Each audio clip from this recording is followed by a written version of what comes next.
অবস্থা পরকীয়া আসক্ত ভাই বোনেরা, স্ক্রিনে যে ফটোগুলো দেখতে পারতেছেন এরা হচ্ছে পরকীয়া আসক্ত। পরকীয়া প্রেমের পূর্ণতা দিতে গিয়ে জনগণের হাতে ধরা, এর পরবর্তীতে গণদোলাই, তার পরবর্তীতে কাপড় টানাটানি ভিডিও করে সোশ্যাল মিডিয়ায় ভাইরাল। এই পরকীয়া নারী, পরকীয়া আসক্ত যারা আছে তাদের সাথে এমনটাই হওয়া উচিত আমি মনে করি। এই মেয়েটি এবং এই ছেলেটি তারা পরকীয়া আসক্ত, একজনের যার সাথে একজনের পরকীয়া সম্পর্ক। মেয়েটি তার ঘরে স্বামী থাকা সত্ত্বেও স্বামীর অবর্তমানে পরকীয়া প্রেমে লিপ্ত।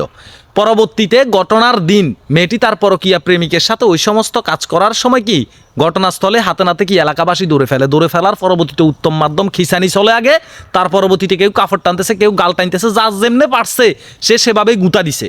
তার পরবর্তীতে ভিডিও করে দিছে, সোশ্যাল মিডিয়ায় কি ভাইরাল, ফুরাই হিট ট্রেন্ডিং।